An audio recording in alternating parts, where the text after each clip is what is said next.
Quasi bé, no? Serà meva.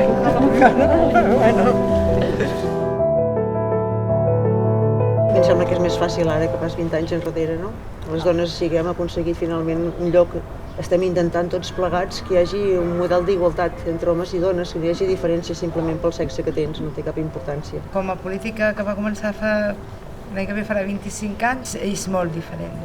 I és diferent no sols perquè, tot i que és difícil avui en dia i evidentment hi ha tots aquests estigmes que estan sobre de la dona i continua havent-hi masclisme dins de la política i jo així ho penso i ho manifesto, també us he de dir que la percepció de la majoria de la gent d'avui en dia no té res a veure a la que tenia la gent fa 25 anys. És a dir, fa 25 anys anaves a una reunió que tot eren homes i et miraven com dient serà política o és la que porta l'esmorzar? I segurament la diferència per mi més principal és que ara me'n dono compte. És a dir, quan fa 8 anys me va passar no sé què, ho vaig normalitzar. I ara, si em passés, diria, això no és normal. La coeducació en perspectiva de gènere doncs ara existeix i fa 20 anys no existia.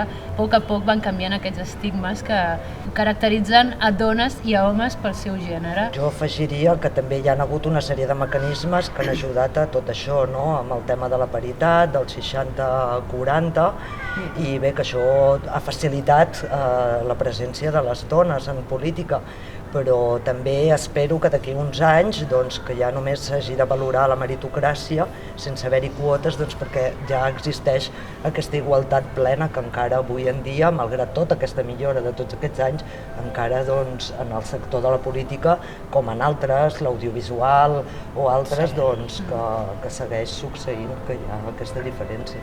Necessitem demostrar-ho, que són bones, no? A mi m'agradaria aportar que és cert que hi ha moltes més dones, el que no tinc tan clar és que tinguem tant més poder, perquè en són moltes més, però si veieu la foto del G7, aquelles fotos, les del poder de veritat, continuen sent totes de senyors. Per tant, jo crec que són moltes més, però ens fa falta tenir molt més poder d'aquest, el de veritat, i no cal tenir més poder que els homes, només el mateix que ells.